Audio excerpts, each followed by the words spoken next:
Hello, a warm welcome. Our footballing travels have taken us today to the Midlands. We're here at the King Power Stadium.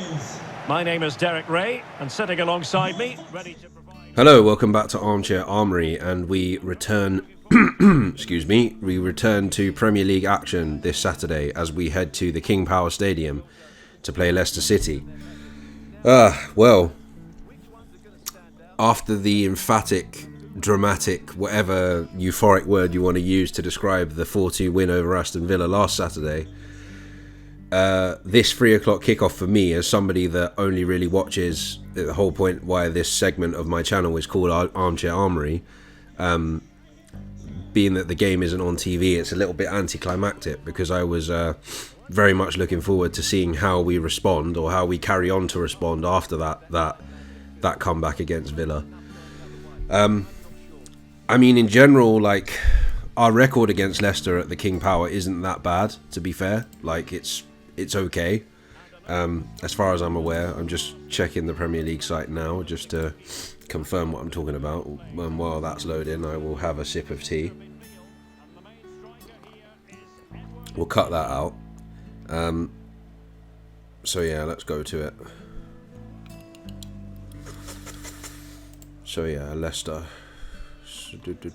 Where is the head-to-head?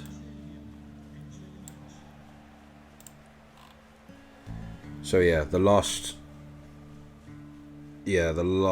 two times that we played them at the King Power, we've won both times. So in the last 5, we've beaten them twice. The last 5 times we played them, we've beaten them twice.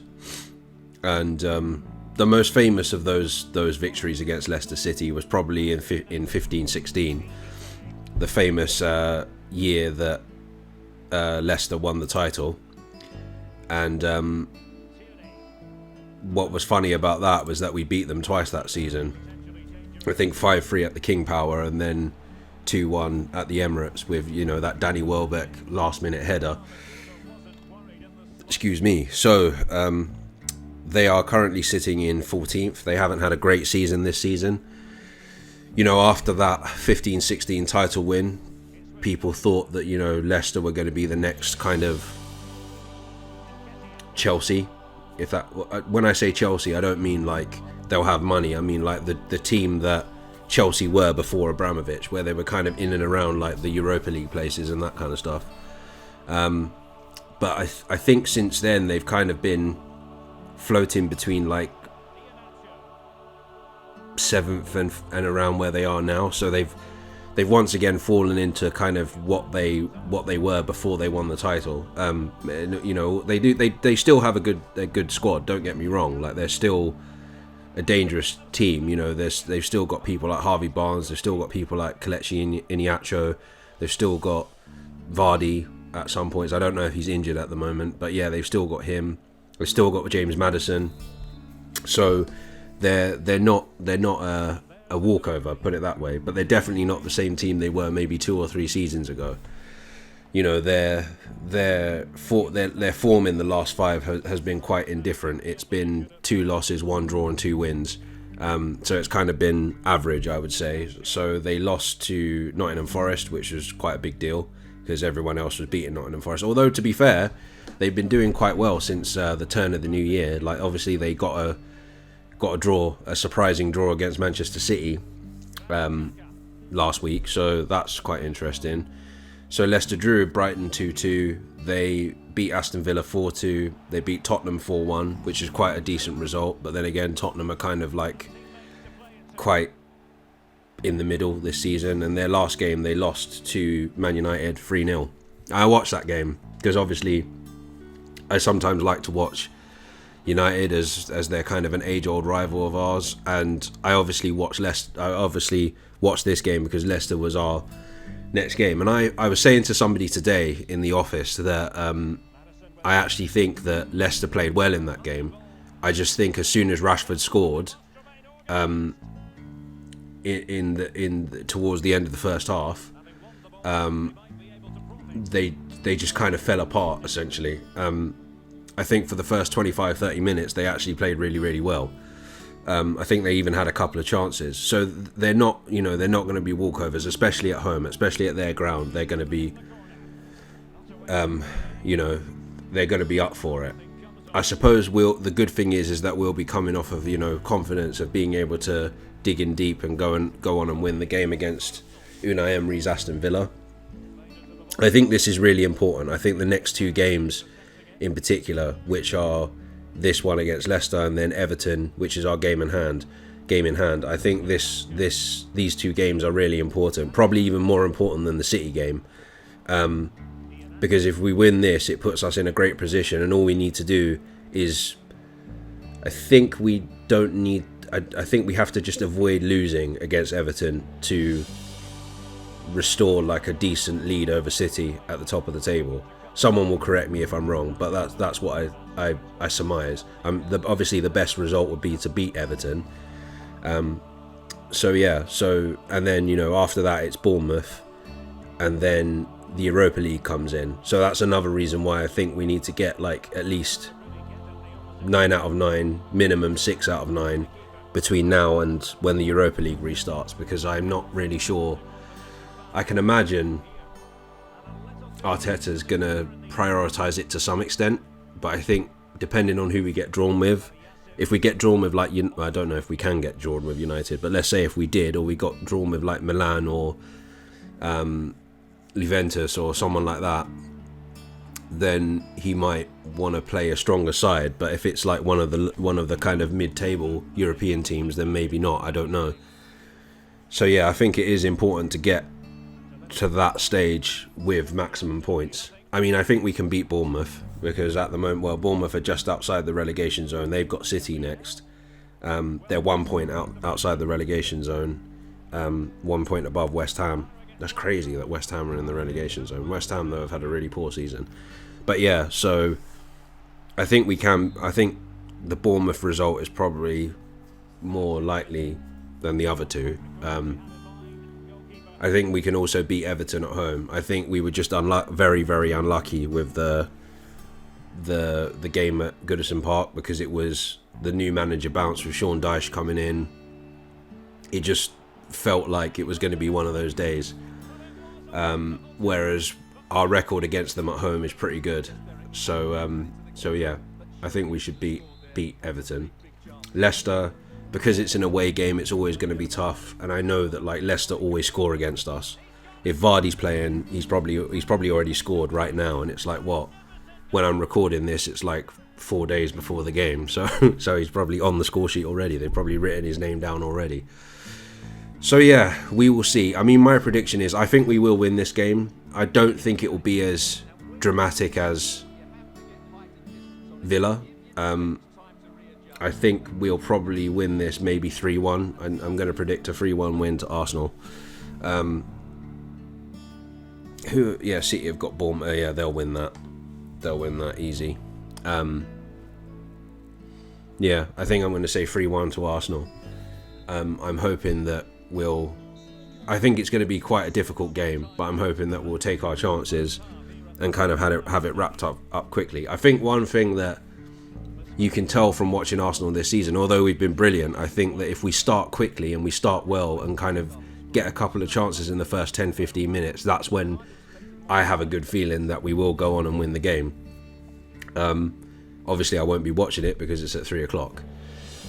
So yeah, I'm going to leave it there. So yeah, my prediction is 3-1 to Arsenal. As I said, the game's not on TV, so I won't be doing a reaction to it. I'll kind of touch on it for the Everton preview, probably, once I've watched highlights or found a way to see a bit of it.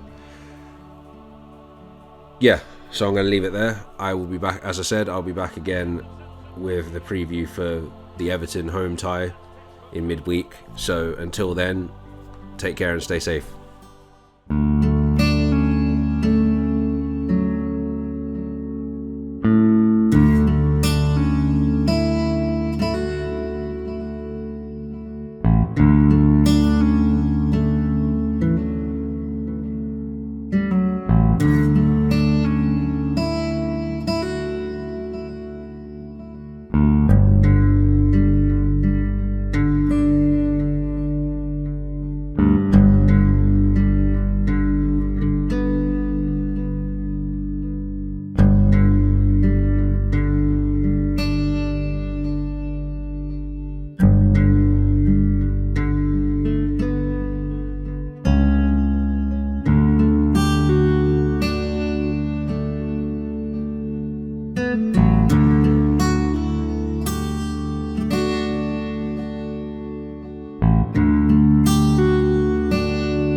Arsenal with the lead going into this second half, but no room for complacency.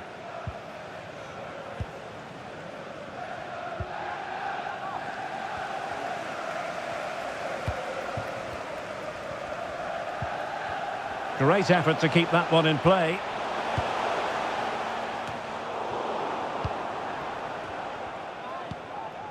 Racing forward, trying to catch them out. Defenders need to cover. Can he make it count? Oh, that was begging to be put home, but the goalkeeper has it.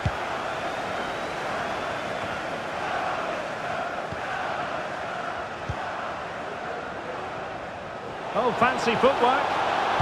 Determined block. Wonderful chance. What a big chance that was. Keeper has the ball. Moving the ball forward with purpose. Nketiah. Chance here. Nicely saved. Substitution for Leicester City. Now they're going to alter things. Here's the substitution. Coming onto the pitch, number 9, Jamie. Corner kick played in. Well, still an issue here. Marvellous anticipation. Mendy. Now with Barnes. Barnes. Gives it a go. Still could be dangerous. Well, they can bring it out now. Good pressure. Can they make something of this? And it will be an Arsenal free kick.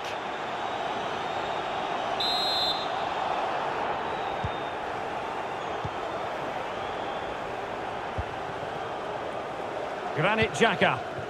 Not what he was intending. Bad pass. Tete. Mendy. Well, on you go. This could level it. Oh, but the keeper with an important save. How important is that? Well, he should score from there. That's a wasted opportunity. He should beat the keeper from that sort of distance. And they need to get tighter here. Can he finish this? Majestic piece of goalkeeping. Well, he loves the big moments, doesn't he? And he's proved it again there. Great goalkeeping. Can he deliver it with accuracy?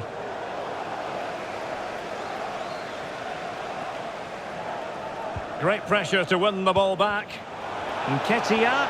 Is this the moment? And it's come off the keeper. On a time for composure on the ball.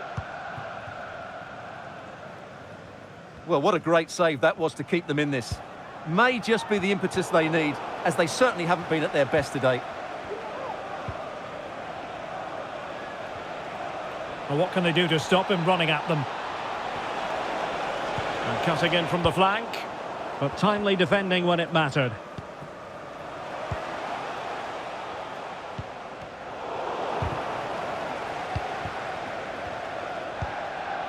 Granit Xhaka.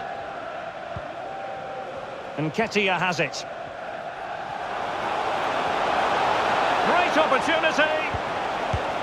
Well, the only way to say it is he got it all horribly wrong, Stuart. Well, he has to make the keeper work harder than that. That's a tame finish. Well, we're inside the final 15 minutes. And given away.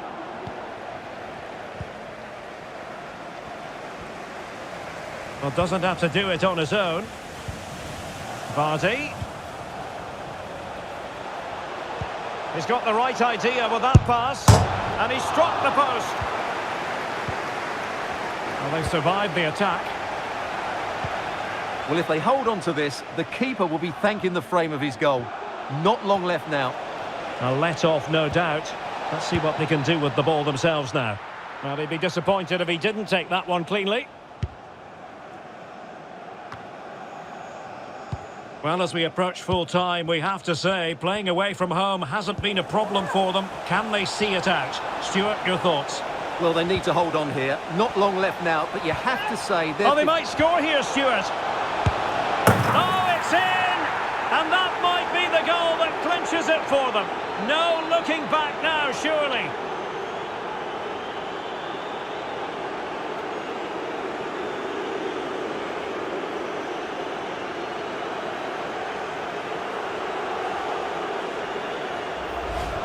Well, here's the replay. He does well to find that bit of space in the box, and then he shows a lot of composure to finish it off. That's a good goal.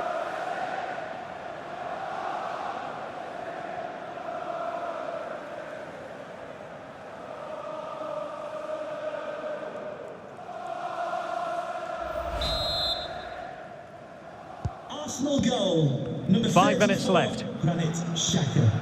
So back underway with the lead standing at 2-0. Nketiah, chances on. Oh, that was begging to be put home, but the goalkeeper has it.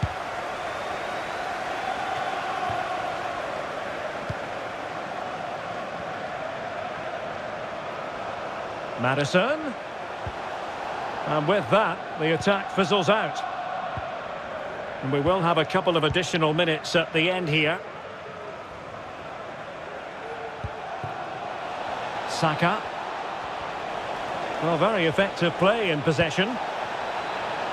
Real chance. Determined defending. So there goes the final whistle. It ends in a victory for Arsenal. Maximum points for them. What did you make of it all? Well, Derek, they were dominant in most aspects of the game, particularly in that midfield area, and they also looked threatening in the top third of the pitch. It's a really good result for them. Granit Xhaka, a dominant performance. Well, he was a major reason why they won today. He was so reliable, and he inspires those around him.